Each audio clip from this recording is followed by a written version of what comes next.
minimized stories of the year, or really of the last 2 years or 3 years. We have an out-and-out terrorist apparatus functioning within our system. And the question, of course, is, first of all, where did it start? I've had traced this back to Occupy-esque ideology. And then before Occupy, there was sort of like the witch's brew of different radical left agitators, like at the World Trade Center riots in the 1990s.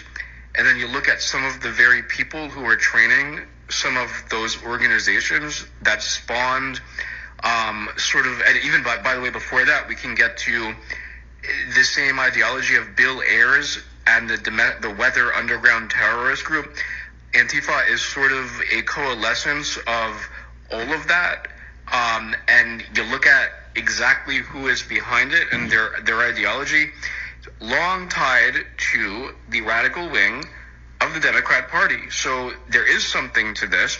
I'm not saying Antifa specifically, but sort of their roots can be traced back to that line that you can run a straight line straight from the Fabian socialist ideology and the communist revolutionaries right on into Bernardine Dohrn, Bill Ayers, Mike Klonsky, that whole ilk, talking with FBI agents undercover about murdering 25 million Americans.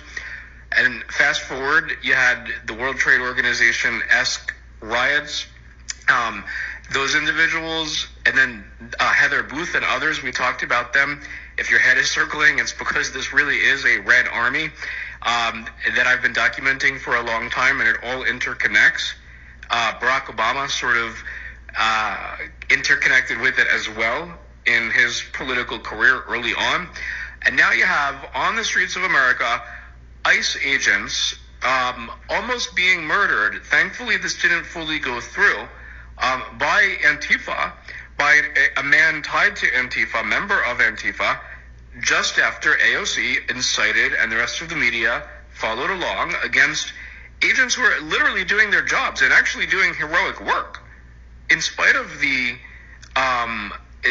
incitement, really, to violence against these ICE agents. And now we had a real incident.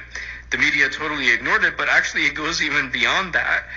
Joshua Klein continues with me, researcher for this radio show and for Breitbart. Let's get to CNN and their documentary, in fact, on Antifa.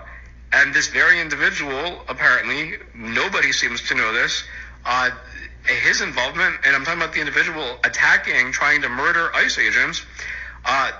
Connect that to CNN here.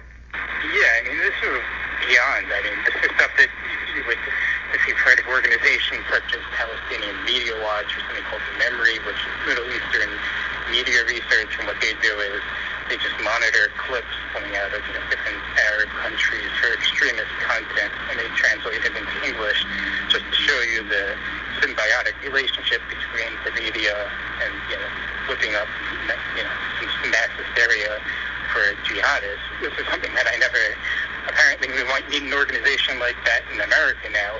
So this individual who was killed in that, his attempted attack on the ICE facility, was actually in I guess it was a mini documentary. It aired, I believe, on May 5th on CNN. It's called United Shades of America with Camus Bell. He was actually featured in the documentary, and the whole documentary was on Antifa. He was actually glorifying it. It's an unbelievable organization. They're fighting against, fascists and Nazis. And this individual was literally in that piece. So, I mean, it's unbelievable, and it's not surprising that you might have also heard this. Between Sunday and, I believe, Tuesday, the media, literally, the media, specifically CNN and MSNBC, used the term 1,100 times, used the term referencing Trump as a racist. So this is like beyond. I mean, I literally at a loss that this sort of propaganda, and that's what it is, propaganda glorifying Antifa, which, as you mentioned before, should be labeled a terrorist organization. And hopefully it will be soon by Bill Barr. But in the meantime, you have major networks like CNN, which now this might help to explain somewhat why they didn't cover anything about it, because months before they literally had this guy on the show glorifying Antifa, and they actually even showed different weapons that they use and knives. And this guy Campbell Bell was like, oh, that's interesting, that could be useful. Kind of beyond accepting what this organization does. He actually thinks they do good work. I mean, it's hysteria, it's insanity, and this is going to, it just doesn't stop. I mean, mark my words, this will tear the country apart. I mean, there potentially could be a civil war on the horizon. I mean, it's happening on small levels right now, the level of incitement against members of Congress in general. Even Matt Gaetz, that's an insane incident. Matt Gaetz had a threat against him from somebody in Florida saying he could take off his head, and he's able to from a mile away with a high-powered sniper rifle. The FBI looked into it, and they wouldn't even arrest the guy. They said, oh, he was clearly joking. I guess they wanted to put the liberal interpretation of it. He's on the streets. So, I mean, this is so politicized. It's so dangerous what is going on right now in America. And I can't believe that this is going on in America. Yeah, it's really 1984, by the way, with some of this terminology. You look at what is Antifa? What does it stand for? It stands for anti-fascist. I love the way the radical left, or really the left in general, takes the exact opposite of what they're pushing and repeatedly labels it as such, whether it's anti-fascist. Well, they're the actual fascists trying to stop democracy and freedom in this case. They take the word racism, which has a very important meaning because there is real racism in the world, and they twist it and turn it around into anything that criticizes the left. It equals racist. Meanwhile, if you're left wing and you're of any race, you have to, other than white, you have to think a certain way according to the left. It's crazy. It's tyrannical. You look at the word peace that they have totally twisted and turned around and used in different ways. Obama outright lying, marketing things in the exact opposite of what they are.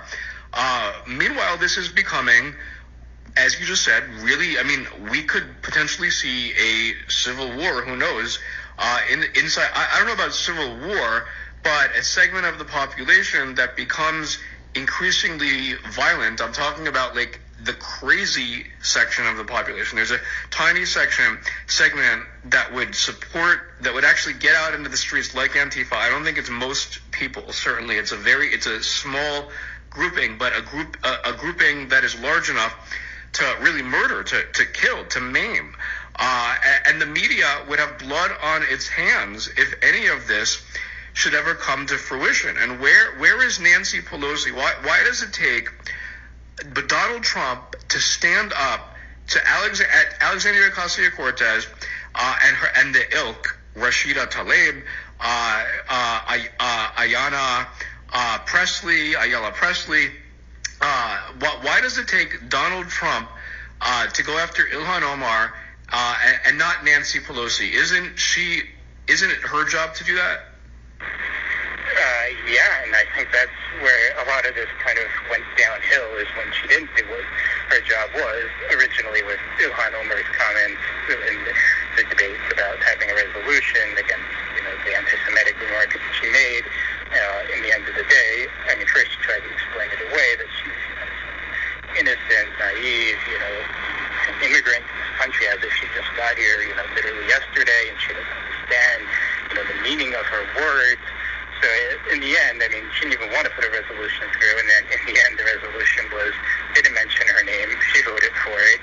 It was watered down beyond belief. They condemned every form of hatred and racism and bigotry that is under the sun, and the whole purpose was to, with a microscope,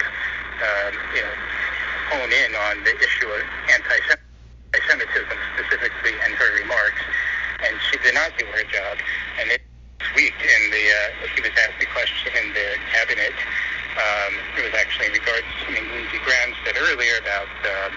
aiming higher. Either way, he took it, and he said, he disagreed with that. And he said, these are people in Congress. This is what Trump said. These are 4 congresswomen. These aren't just random women.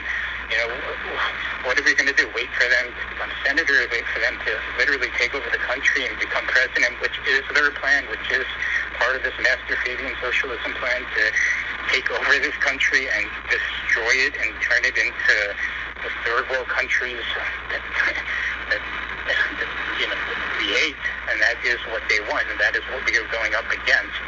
So that is the level of the fight that we are at here, and Trump took it to them, and rightfully so.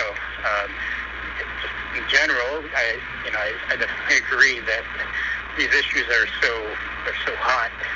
There's a lot of passion with these issues, so it definitely is important to be careful with some specific terminology that you use, as the media taking literally a 13-second clip from the rally that Trump held the previous week, and turning that into that exemplifies and reflects on everyone and every 13 seconds. The same media that spent 1,100 minutes the 2 days before that calling Trump a racist, calling Trump a Nazi, calling Trump Hitler reincarnated, everything. And this has been going on. And I was just thinking about this earlier today.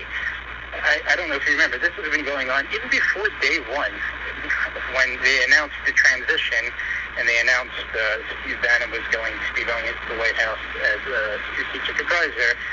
We actually did a lot of radio shows literally, they were calling him a Nazi, they were calling him everything under the sun, and we had to sit there defending this nonsense. And that was before they even got into the administration. And I remember telling some radio host before we went on, I was like, are you guys really at this, taking it to a level 10, level 11, and we're not even yet into the administration, and you're calling him a Nazi and everything under the sun?